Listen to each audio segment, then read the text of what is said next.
Well, it's time for another installment of Fishing Tips with Paul Nelson. Tonight, Paul talks about a common natural bait that's used by anglers, but to most people, this type of bait is thought of only as a blood-sucking worm.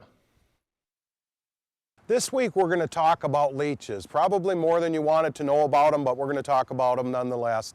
If you've ever been out in the lake and you've seen these big leeches swimming by your boat, those are actually horse leeches, and fish don't eat them. I think most anglers at one point in their life or another have actually grabbed one of those because they're much bigger than the leeches that you can buy and tried to catch a fish with them, but I've never caught a fish with them, and I've never heard anybody else that's caught a fish on one of those.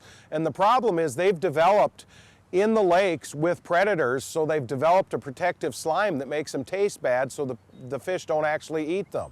The type of leeches that we use for fishing are called ribbon leeches, and they actually come from shallow ponds that are freeze-out ponds that have no natural predators in them, so the leeches had no reason to develop that protective slime because there's nothing really to protect them from.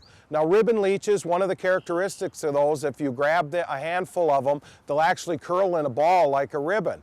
And they come in 3 different color phases. There's kind of a sandy brown leech, there's a black one, and then there's a mottled colored ones. And those are the ones that we actually use for fishing.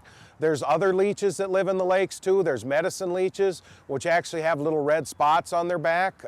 In the old days, they used to actually bleed people with leeches. Sometimes they even still do that for wounds that won't heal or something.